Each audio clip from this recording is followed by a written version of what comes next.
Bienvenidos a nuestro programa online. En unos minutitos empezamos. Así que aprovecha para prepararte el mate, un café y algo rico para comer. ¡Ya arrancamos!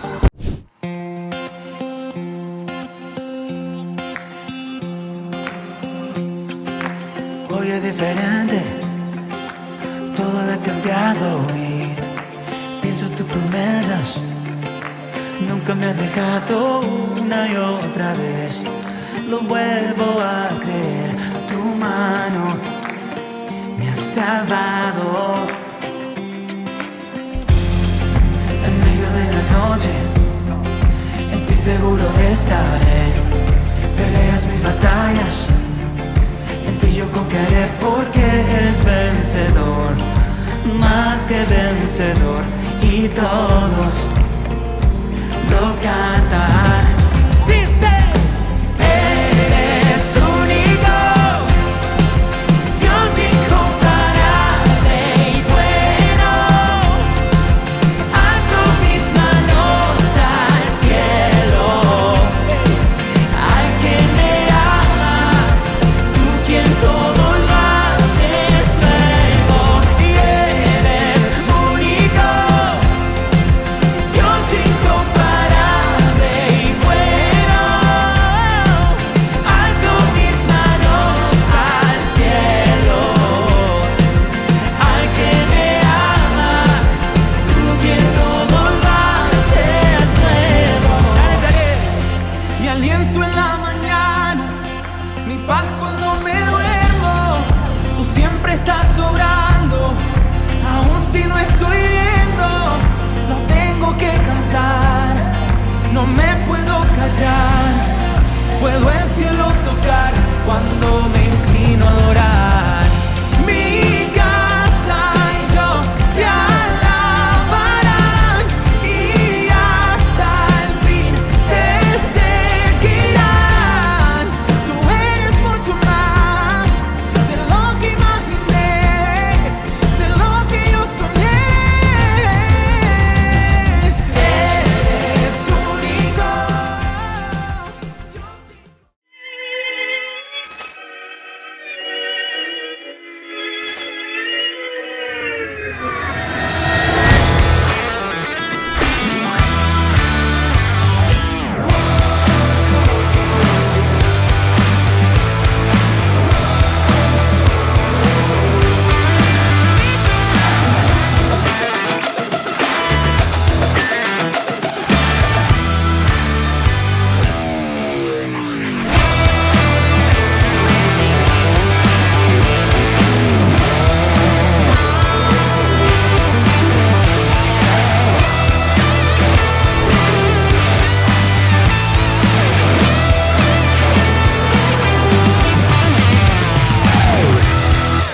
¿Qué tal amigos? ¿Cómo están? Bienvenidos a nuestro servicio online. Es un domingo especial o es una semana especial si estás viendo el video en la semana, porque el próximo fin de semana en Salvac, Buenos Aires, vamos a tener lo que llamamos la reunión de regreso. Mi esposa Ceci y yo estuvimos en California hace el anterior fin de semana disfrutando de la reunión de regreso allí. Fuimos, vivimos la experiencia y junto con toda nuestra iglesia, y ahora vamos a recrear esa experiencia para nuestra iglesia local aquí en Buenos Aires.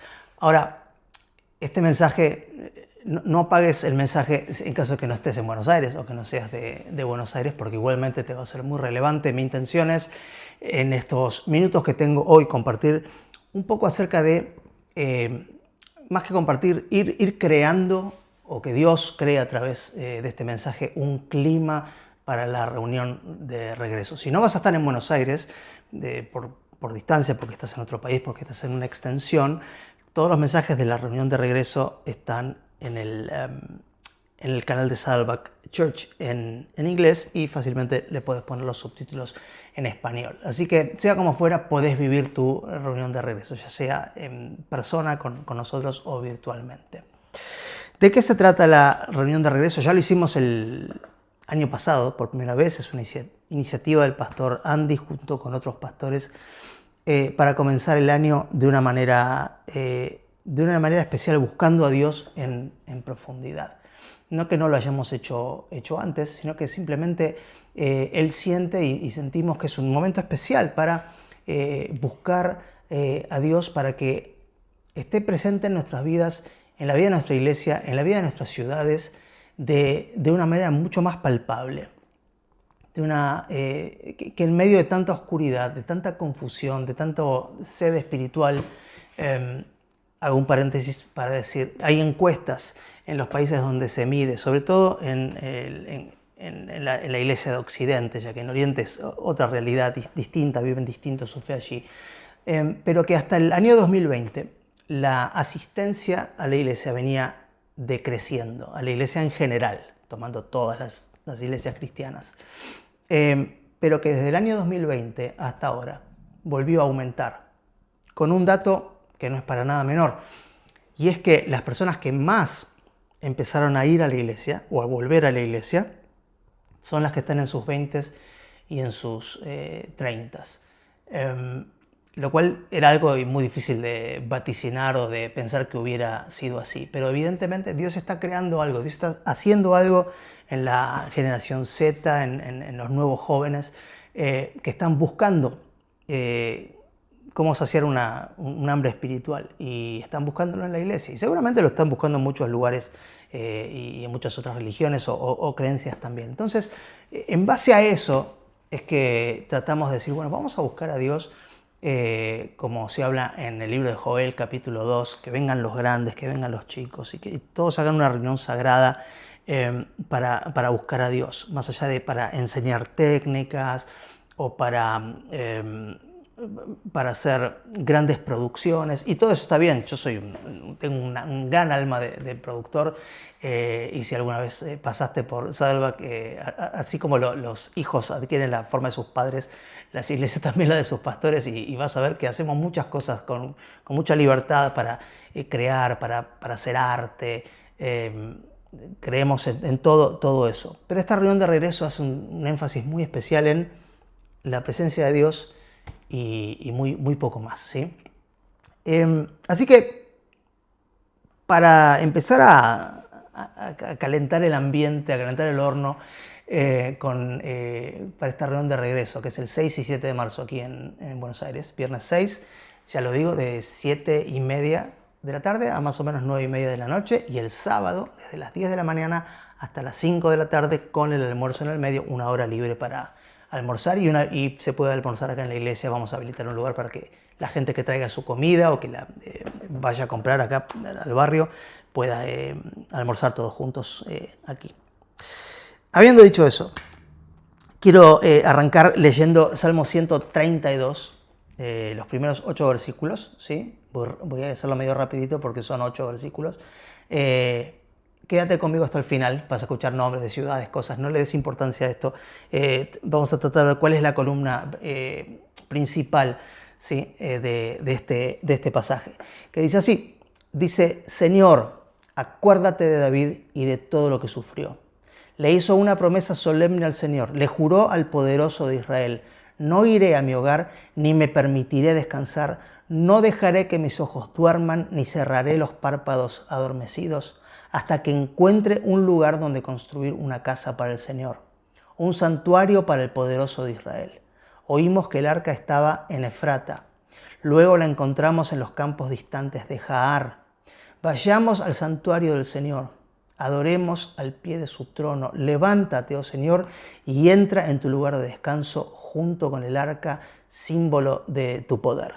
Bueno, espero que haya llegado hasta acá, porque quizás qué es Efrata y qué son los campos de no sé dónde y qué es el arca y de qué está hablando David, de que hizo un ayuno de sueño, que no durmió no sé cuánto tiempo. Bueno, vamos a tratar de poner un poquito de contexto a esto. Esto está hablando de algo que pasó décadas antes de que David tuviese esa experiencia, que le había prometido algo a Dios y se lo cumplió, y Dios también, como estaba muy alineado con lo que Dios quería, entonces por eso Dios se lo cumplió. Nos situamos en el pueblo de Israel, nos situamos en Medio Oriente, en la zona de Israel, y en ese momento no había un templo construido como hubo después, ¿sí? Con materiales, una construcción, sino que estando el pueblo en el desierto, había un gran campamento alrededor del cual acampaba todo el pueblo de Israel, que se llamaba el tabernáculo. También se llama, lo vas a encontrar como el tabernáculo de reunión, que era un lugar que se armaba y se desarmaba cada vez que Israel acampaba por temporadas en distintas partes. Y era el lugar de culto, era el lugar donde habitaba la presencia de Dios. Y vos decís, pero Dios no está en todos lados. Bueno, sí, también. Pero ahora voy a hacer un doble clic en eso para diferenciar la presencia de Dios en general con la presencia de Dios en particular, ¿sí? Y llegamos a un momento previo al momento en que hubo reyes en Israel. Primer rey Saúl, segundo rey David, así que estamos previo a Saúl. Era una época en que Dios gobernaba a través de jueces, a través de sacerdotes. Y la persona que estaba a cargo del tabernáculo y de todo el culto y de ayudar a la gente a que se relacione con Dios, dentro de ese tabernáculo la gente llevaba sus sacrificios, que era la forma en la que adoraban en esa época, tenían una serie de leyes para cumplir, que están en el Antiguo Testamento, pero es una parte bastante pesada, digamos, para leer, el libro de Levítico, el libro de Éxodo, la segunda parte, bueno, casi todo Deuteronomio, y números, ciertamente también, pero básicamente ellos se encargaban de eso, de ayudarlos a que puedan relacionarse con Dios. Y este sacerdote que estaba gobernando en ese tiempo al pueblo era de nombre Elí. Y este Elí era un buen tipo. 40 años estuvo gobernando sobre Israel. Pero la realidad es que se desvió en algo, y es que tenía 2 hijos. Y los 2 hijos eran unos malandros, la Biblia dice, una versión que leí preparando esto, que eran unos sinvergüenzas. O sea, no sabía que la Biblia usaba esa palabra, alguna de sus traducciones, no me acuerdo si es la NBI o la NTV, dice que los hijos de Eli eran unos sinvergüenzas, o sea, unos delincuentes, unos, como decimos en Argentina, unos atorrantes, o sea, tipos que inescrupulosos, eso es lo que quiere decir, que van a tratar de sacar ventaja de cualquier situación. Las cosas que vas a leer, todo esto está en el libro de Primero de Samuel, que hacían estos 2 muchachos, se llamaban Ofni y Finés, eran desastrosas. O sea, los tipos, como eran sacerdotes, porque en ese momento se seguía la línea sacerdotal de los levitas, entonces los sacerdotes era como que era por linaje, por herencia. Los tipos eran sacerdotes, eran 2 de los sacerdotes más importantes de todo Israel, tenían solo a su papá por encima, y dice que mandaban robar de los sacrificios, se robaban la carne de los animales que llevaban, se la robaban antes que la gente pudiera terminar de hacer bien su ritual, se la robaban, la revendían, se lo comían, había negociados, mandaban gente a hacer negocios sucios. Otra parte dice, esto la verdad que no, es increíble, que iban al templo y cuando iban, al tabernáculo, y cuando iban al tabernáculo trataban de seducir a las chicas que estaban ahí sirviendo en el tabernáculo. O sea, estamos hablando de tipos que eran abusadores, ladrones, y que todo esto lo hacían en la misma puerta del templo, del tabernáculo. Otra vez, te la sigo con el templo, ¿sí? Pero sirve la analogía, en la puerta. O sea, estamos hablando de un rito, un ritual a Dios totalmente desfigurado, desconfigurado, salido de foco. La gente pobrecita iba y trataba de hacer las cosas bien y se encontraban a estos corruptos, asquerosos, haciendo todos sus delitos, cometiendo todos sus delitos y todos sus artilugios para ganar un beneficio personal. Evidentemente sin la más mínima conciencia de a quién se lo estaban haciendo, porque, digo, hay delincuentes y delincuentes. Ahora, robarle a Dios, digamos, ir a tratar de hacerte el galán con las chicas que están sirviendo a Dios en la puerta del tabernáculo, o sea, es como que peor no podrían haber elegido. Robar de los sacrificios de Dios, peor no podrían haber elegido. Y Dios le dice a Elí que tendría que haber sido más fuerte con ellos, porque Elí sabía esto. Le rompía el corazón porque no era así, no los había educado así, pero es como que le dice, bueno muchachos, traten de aflojar un poco, está mal lo que están haciendo, miren que les va a ir mal, y lo que tendría que haber hecho es ser un poco o bastante más estricto y directamente correrlos de ese lugar. En algún punto Elí cometió este pecado de poner a sus hijos, aún tan corruptos como ya lo sabía, por encima de Dios y su pureza y su santidad y su rectitud, ¿sí? Como Elí no escuchó a Dios, entonces Dios le habla a Samuel. Y Dios le habla a Samuel y ahí se da una historia que si venís a la iglesia un tiempo la conoces. Pero estoy medio así como tranqui porque estuve enfermo, por eso me vas a escuchar. Siempre estoy con más pilas, hoy estoy medio como reflexivo. Pero este mensaje da para estar así medio abajo. Pero tengo la voz medio frágil, medio débil.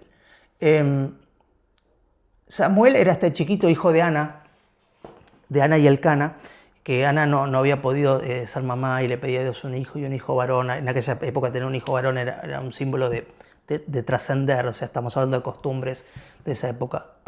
Y Dios se lo dio, y por lo tanto ella dijo, mi primogénito varón, Samuel, lo dedico a Dios.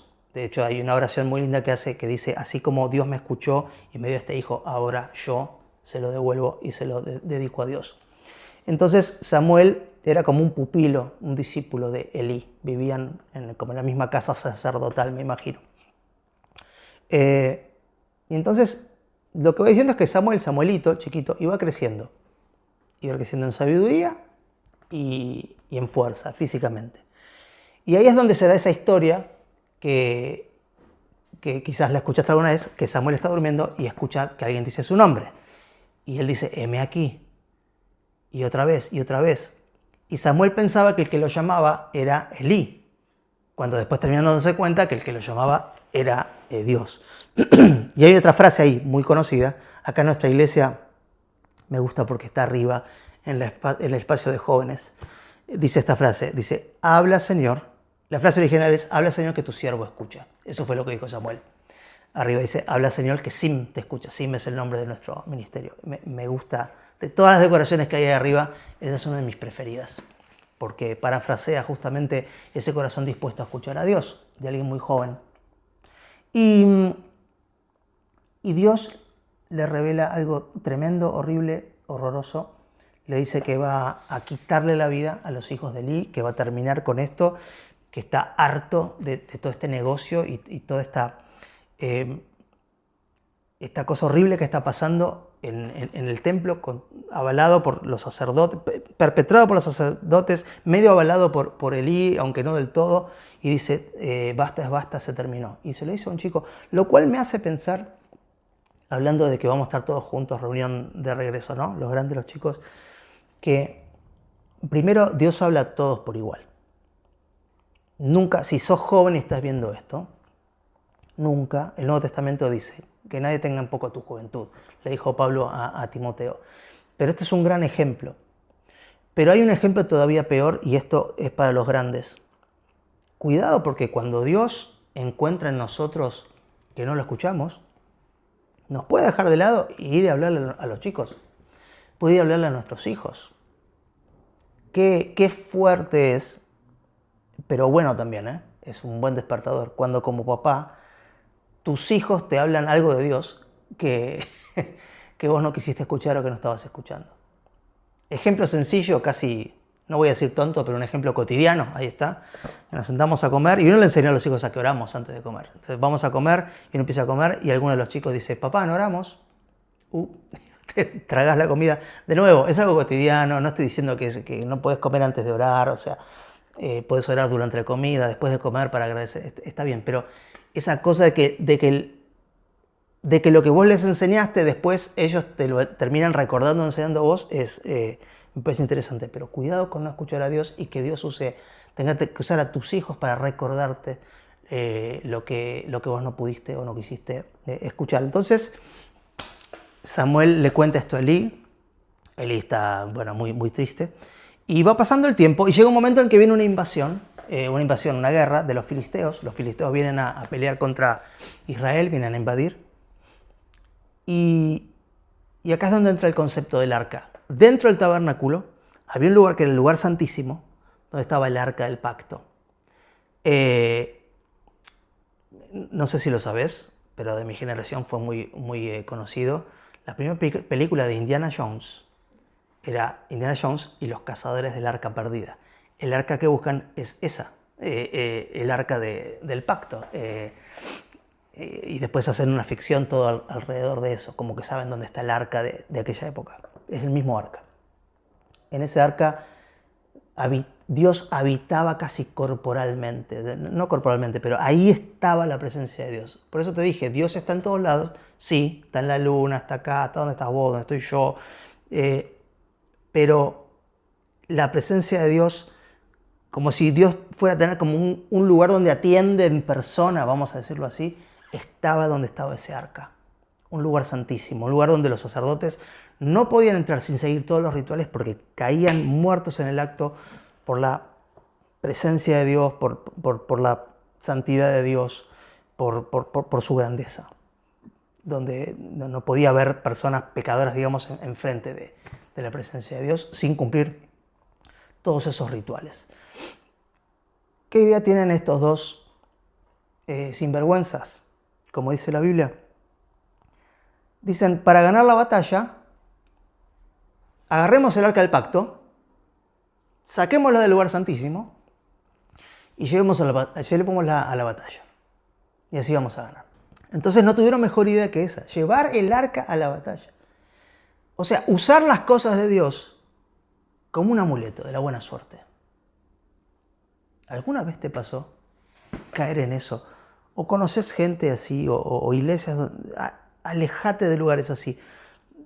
No se hacen chistes con las cosas de Dios. No podemos tomar las cosas de Dios en broma o como si fueran amuletos. Conozco o escuché de gente que duerme con la Biblia abajo de la almohada, como si eso fuera a otorgar una protección especial. O sea, tampoco está mal si lo haces. Quizás si, bueno, quiero literalmente dormir sobre la palabra de Dios. Bueno, está bien. El tema es si vos pensás que espiritualmente eso te produce una diferencia. ¿Cómo vas a agarrar el arca del pacto de Dios, sagrada, y sabían lo sagrada que era, y la vas a llevar al campo de batalla pensando que es como si llevases un ídolo o una estatuilla, o hicieras alguna especie de brujería o de no sé qué cosa ritual para ganar una guerra? Pero la gente sigue haciendo cosas así, ¿o no?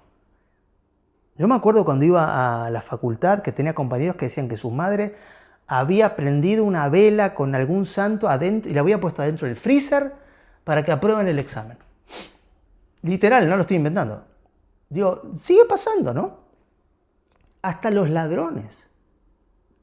Los pandilleros se encomiendan a algunos santos, está el santo de la muerte y yo qué sé qué otro santo de los ladrones para que les vaya bien y les prenden velas y mezclan todo con crucifijos. O sea, vivimos tiempo, o nunca dejó de ser así, donde todo está mezclado y donde a Dios y las cosas sagradas de Dios se las usa como un amuleto para sacar ventaja, hasta para hacer crímenes, como estos tipos.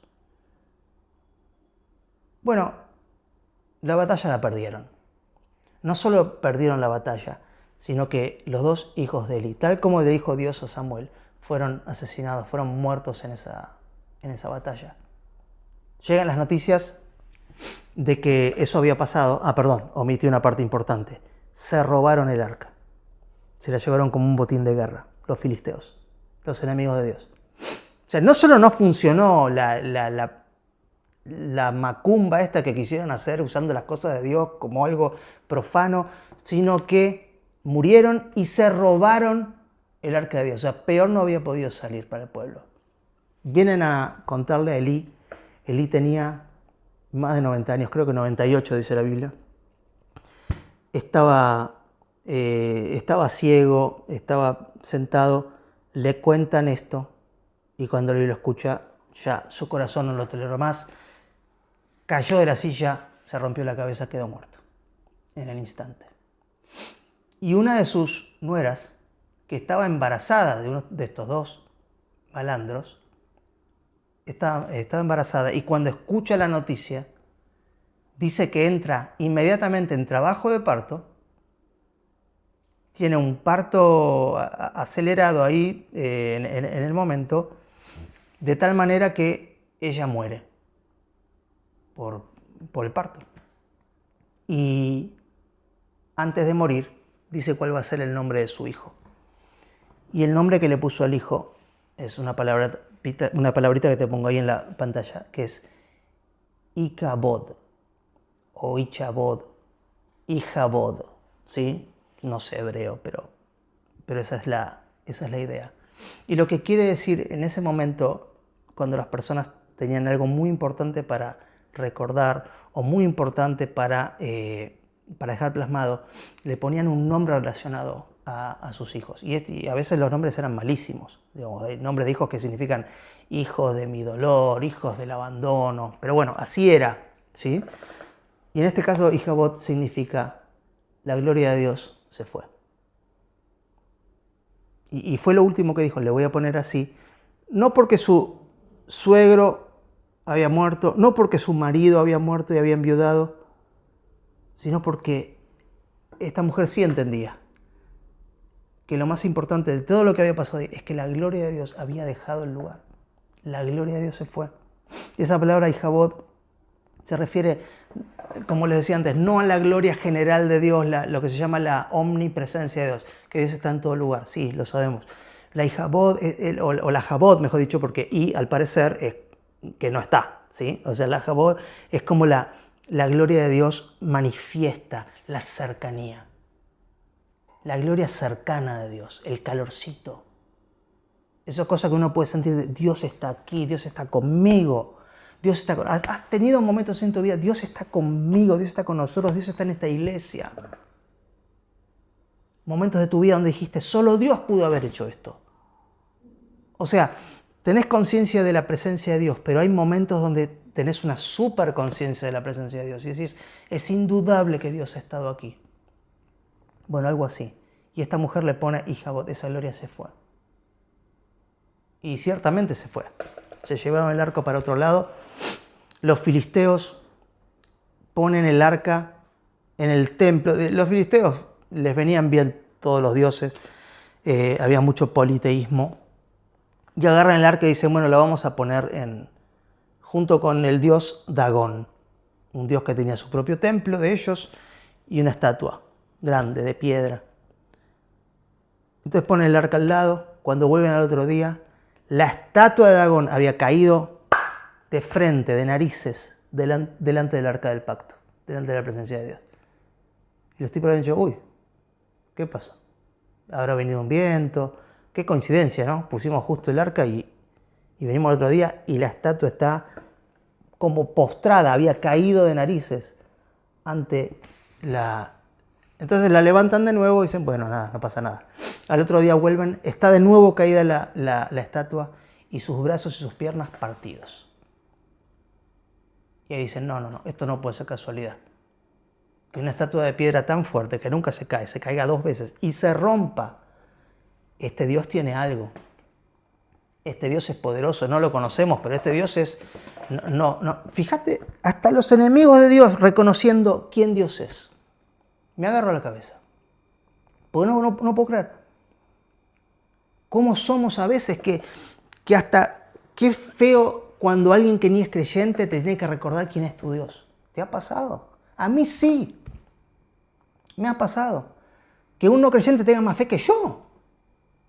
Que uno a veces está desanimado, está, qué sé yo, desesperanzado con alguna situación y venga alguien, no sé, en la cancha de fútbol, o alguien del trabajo, o alguien que te encontrás, un pariente que no crea, que no comparta la misma fe, y te diga, bueno, pero vos sos un tipo de fe, dale, vamos, no me aflojes, tenés que creer, vos más que nadie. Y uno dice, pero me está pasando lo mismo que los filisteos, me están hablando mejor de Dios y me están recordando quién Dios es más que yo mismo.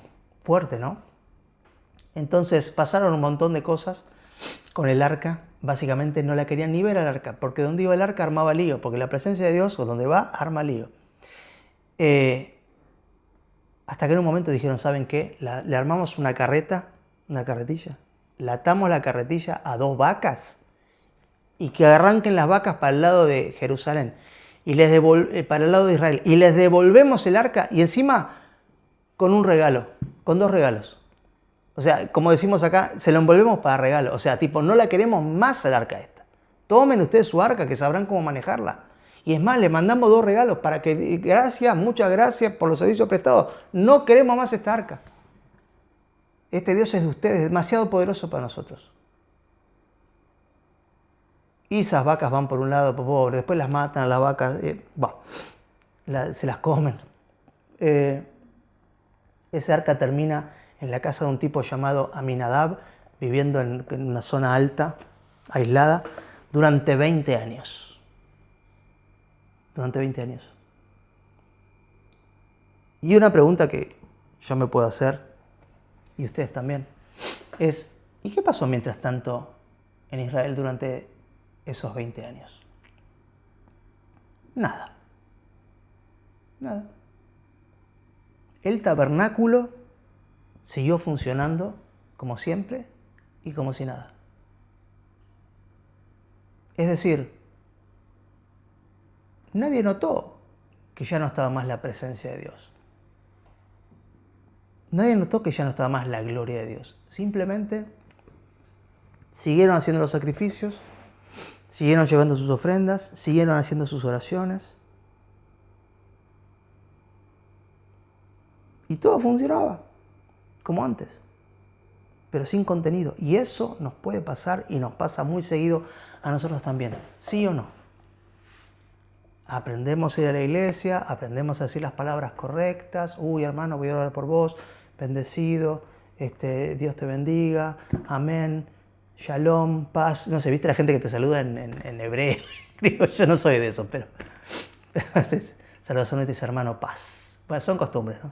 Shalom. Aprendemos todo eso, aprendemos a bajar la cabeza, aprendemos, mientras otro está orando, aprendemos a decir, oh sí, ¿viste los santos? Amén. Aprendemos a hacer todo eso.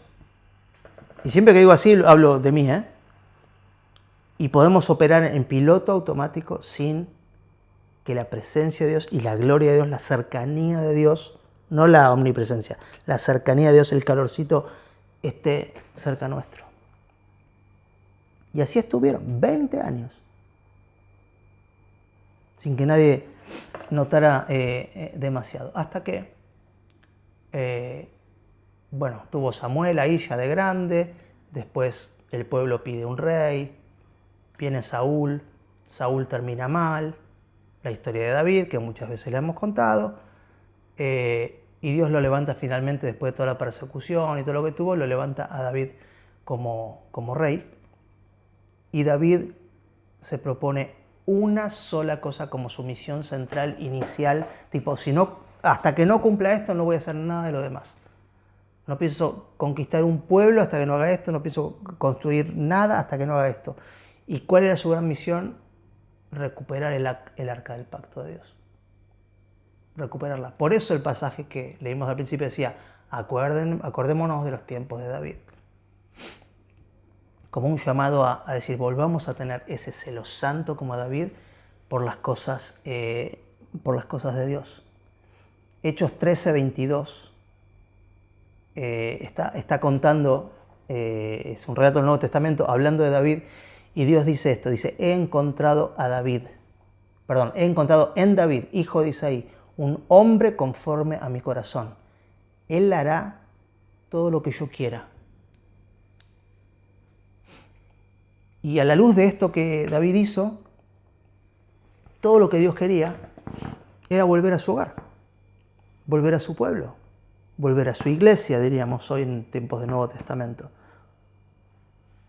Saúl no lo vio, vamos a probar con David. Y cuando Dios probó el corazón de David, dijo, este es conforme a mi corazón, este va a ser lo que yo quiero. Y ciertamente fue así.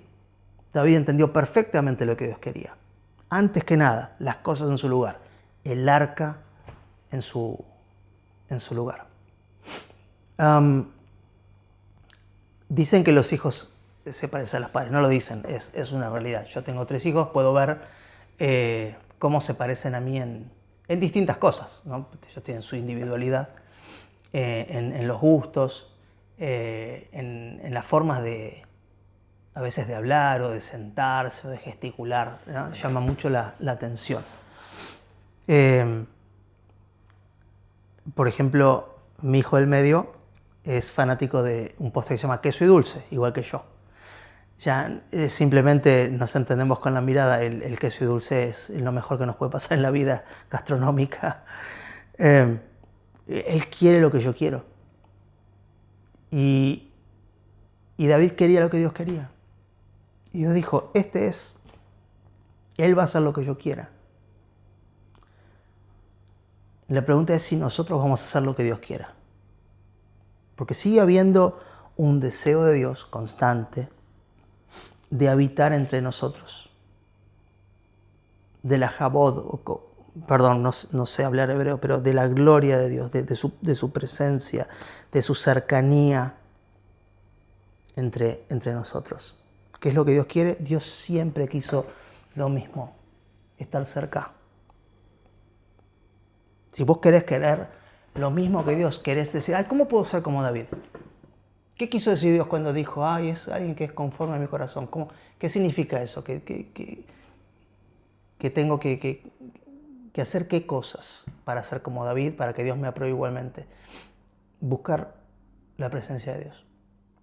Buscar la cercanía con Dios. Y buscar que otros, y que tu ciudad, tu pueblo, tengan esa cercanía con Dios. Ese es el requisito. Eso es lo puro y lo sencillo que Dios vio en David. Les voy a poner ahí en pantalla una pequeña progresión de cómo Dios fue habitando con las personas y ya después vamos cerrando. ¿Sí? Primero tenemos el jardín del Edén. Y en el jardín del Edén tenemos a los humanos caminando con Dios. O sea, la presencia de Dios constante con el ser humano ideal, totalmente ideal. Después viene el pecado, viene la caída y viene la expulsión de la presencia de Dios. Al punto que la Biblia dice que hay 2 espadas revoloteándose en el aire como guardianes para que nadie pueda volver a entrar ahí hasta que sea el momento. ¿Sí? ¿Cómo continuó eso? Bueno, después de la expulsión de la gloria y todo eso, venimos a los tiempos de Moisés y ahí es donde Dios le dice a Moisés, vamos a hacer un tabernáculo. Y ahí en el libro de Éxodo le explica a Moisés cómo hacerlo y están los artesanos y el tabernáculo estaba lleno de imágenes del jardín. Estaba cubierto con tiendas, con telas y tenían dibujos hechos por los artesanos que evocaban las imágenes, como diciendo, acá esto es como si fuera. Esto trata de anticipar y de reflejar cómo eran las cosas antes y cómo serán después cuando venga un Salvador. La gente entraba ahí y decía, esto es como el jardín, es como ir a un museo de historia, no sé, a ver cómo eran las cosas, ¿sí? Y ahí en el tabernáculo, a través del arca, como te enseñé hace un ratito, bueno, ahí estaba la presencia, ¿sí? Ahí estaba la gloria de Dios. Bueno, después de eso vino el templo. Después de David vino Salomón. Salomón construyó el templo, o sea que era lo mismo que el tabernáculo, pero hecho ya firme, no como una tienda que se armaba y desarmaba, sino como un edificio, ¿sí? Después llegamos al Nuevo Testamento. Y Juan 1.14 dice que Jesús, el Verbo, se hizo persona y habitó entre nosotros. Y al parecer esa palabra habitó podría ser traducida también tabernáculo. O sea, algo así como acampó entre nosotros o hizo tabernáculo entre nosotros, hizo tienda entre nosotros. O sea, Jesús mismo, la máxima cercanía de Dios entre nosotros llega a mostrarnos y dice, el que me ha visto a mí ha visto al Padre. O sea, soy yo soy la gloria de Dios hecha persona, yo soy la presencia de Dios hecha persona. Viene la crucifixión. En el momento en que Jesús muere en la cruz, una de las cosas que ocurrió es que se rasgó el velo que dividía en el templo el lugar santo del Santísimo. O sea, lo que dividía la presencia de Dios del lugar donde no habitaba la presencia de Dios. Y es como si Dios se rasgó desde arriba hacia abajo, como si Dios hubiera agarrado con las dos manos y roto el velo para decir, se acabó. Rompo este contrato. Listo, no está más vigente, ahora son libres. ¿Sí? Ahora podemos estar juntos para siempre. Y después en el día de Pentecostés viene la iglesia, el Espíritu Santo empieza la iglesia y la Biblia dice que somos piedras vivas, que Dios ya no habita en templos hechos por manos de hombres, sino que habita en nosotros mismos a través del Espíritu Santo. Lo cual es increíble, ¿no? Que toda esa gloria que era tan lejana para muchos, ahora sea tan cercana a mí que puede habitar literalmente en mí. Y aún así, puedo seguir teniendo los comportamientos que hablaba antes, como si la gloria no estuviera, ¿no? Y después, por último, va a venir la Nueva Jerusalén, algo que habla de una profecía del Apocalipsis, donde dice, oí una gran voz del cielo que decía, he aquí el tabernáculo de Dios, de nuevo, mezcla todo, con los hombres, morará con ellos, ellos serán su pueblo, y el mismo Dios será su Dios con ellos. O sea, el lugar donde ya definitivamente va a morar la presencia de Dios. ¿Qué quiere Dios? Vuelvo a la pregunta de antes. Estar cerca nuestro. Es todo lo que quiere. Quiere estar cerca mío. Quiere estar cerca tuyo. Pero es una mano de dos vías. Y así como el pueblo estuvo 20 años haciendo todo como si, pero sin, como si estuviera la gloria de Dios, pero sin la gloria de Dios, así podemos estar en piloto automático jugando al cristianismo, jugando a la iglesia, jugando al ministerio, jugando a ser hijo de Dios. Y de nuevo, no son palabras de juicio, yo no predico así, en nuestra iglesia no hablamos así de condenación, estoy hablando de mí, de cómo podemos ser tan cabeza dura. No hace falta ser como los sinvergüenzas de los dos pibes de Elí, que eran, pero bueno, dos malandras tremendos. Pero ser como el pueblo que va y hace todo. Sí, soy cristiano porque toda la vida fui cristiano, y bueno, sí, Dios, y aleluya, y voy a la iglesia los domingos, y estoy en un grupo, y sirvo, pero no tengo esa cercanía, la presencia de Dios conmigo. De todo eso vamos a hablar en la reunión de regreso. En todo eso vamos a profundizar. Lo que vamos a querer es pedirle a Dios, una vez más, Dios, en el 2026, estate cerca. Te damos la bienvenida a que estés cerca con nosotros, a que mores entre nosotros, a que seas nuestro tabernáculo, a que vivas en nosotros y podamos vivir una vida cristiana vibrante, activa y no pasiva. El Salmo 27:4, David decía, lo único que le pido al Señor, lo que más anhelo, es vivir en la casa del Señor todos los días de mi vida, deleitándome en la perfección del Señor y meditando dentro de su templo. O sea, David tenía muy claro, de nuevo, tenía un corazón como el de Dios. Entendió, después se mandó 1000 macanas, lo sabemos, ¿no? Pero es como que esto fue más importante que eso. Saber, y mira que se equivocó feo, pero saber que lo más importante era la cercanía con Dios. Me pregunté y me pregunto cómo fue que creció David. Y me gustaría imaginarme que creciendo en Belén, él creció escuchando historias de cuando Dios fue grande. La historia del Mar Rojo, la historia antes que eso de las plagas, toda la historia de la liberación de Israel, las victorias que habían tenido en otros momentos, momentos en que Dios apareció, cómo alimentó con maná, milagrosamente la gente se despertaba, salía y tenía el desayuno en el piso todos los días, y después le llovía carne del cielo. Y mientras David crecía, pasaba todo esto, estos 20 años, probablemente hayan coincidido un poco, ¿no? No está el arca. Y quizás se escuchaba por historias del arca, no, pues el arca se perdió. ¿Y cómo habrá empezado un deseo en su corazón de a poquito decir, Qué lindo sería conocer el arca alguna vez. Qué lindo sería. ¿Y por qué el arca no está? Y por esto es, pero a ver, si yo lo que estudio es que Dios quiere estar y no está, ¿cómo puede ser?